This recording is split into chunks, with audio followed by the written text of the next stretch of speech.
is an e-portfolio system.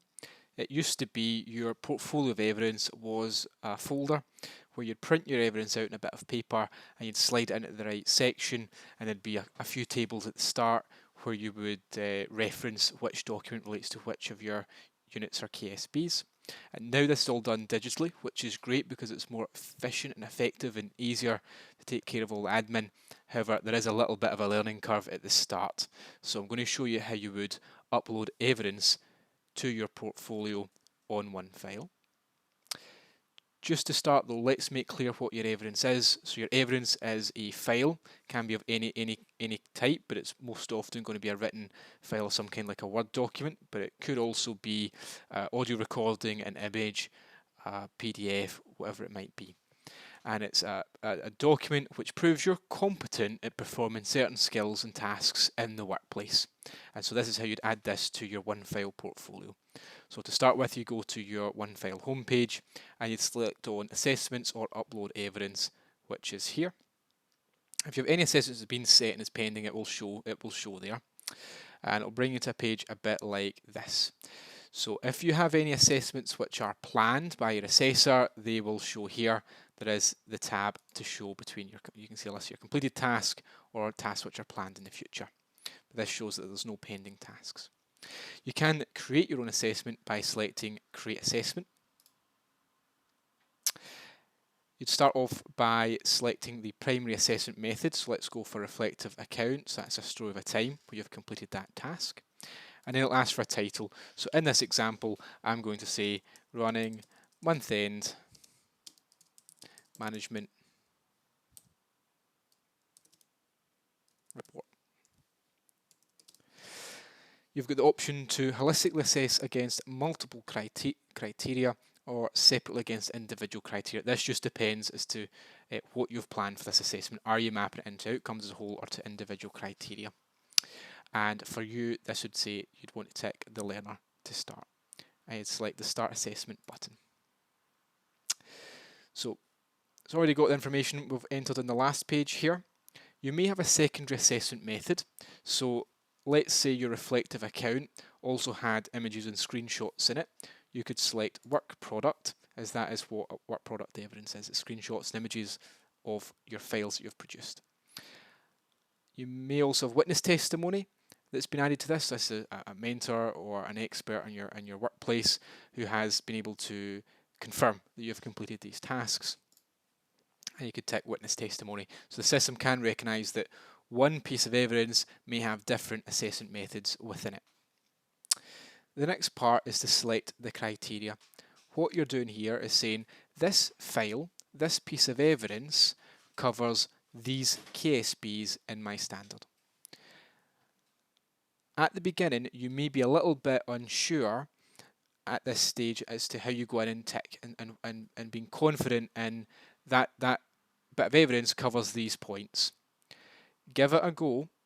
It's your assessor who will make the final decision as to whether that assessment criteria has been covered or not.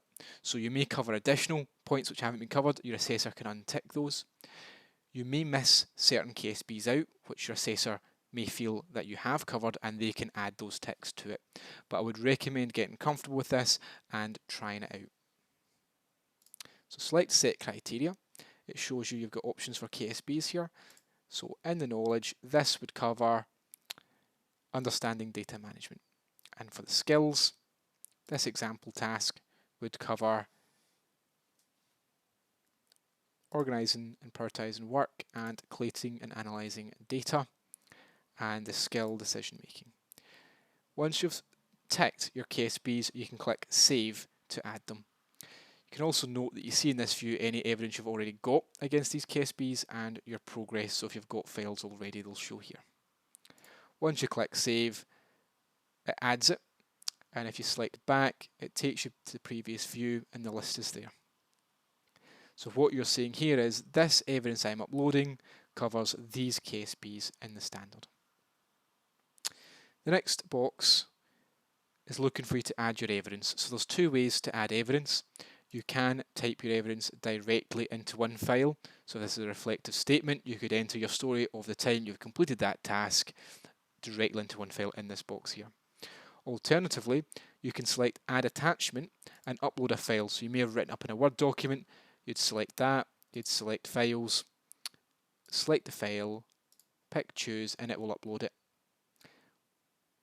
You can then go back to Assessment and you'll see that that file has been uploaded and attached. You can upload multiple files. If you are uploading multiple files, make sure it's on the same task. If it's a different task, then upload it as a separate assessment. You don't want to upload different tasks as the one assessment because it groups them all together and you can't split them out later on.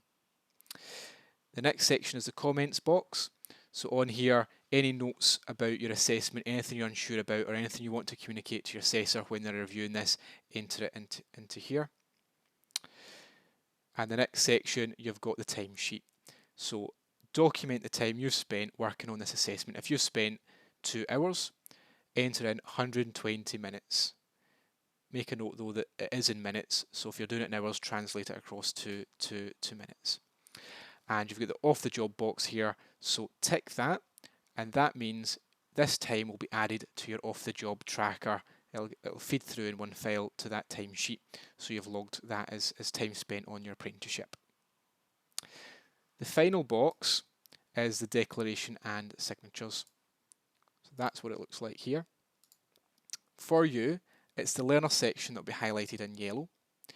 And what you do is you tick signed on completion and then select save and quit, and that would send your assessment to your assessor. If you don't want to send it to your assessor yet because you want to add something to it, if you don't tick this box and then click save and quit, it won't send it, and you can click back on your assessment button on your homepage in Onefile. The assessment will still be there, and once you've completed it, once you're ready to send it to your assessor, then you can tick that box, select save and quit, and that'll send it on. Your assessor will review your evidence and provide you with feedback. There's only 2 types of feedback really. Either the evidence meets the standard of the framework and it is successfully added to your portfolio, in which case you'll get feedback explaining that to you. The other type of feedback is that it's not yet ready to be added to your portfolio of evidence, and the reasons for that will be outlined in your feedback. You'll receive that in a message on Onefile, and also the assessment will reappear on your assessment list. All you have to do is select on that assessment list, make the changes that's suggested, and then you can send that assessment back to your assessor without having to re-upload it again. It's not recommended that you re-upload the evidence separately once you've made the corrections. Go back to the feedback that's been sent back to Onefile and upload it there.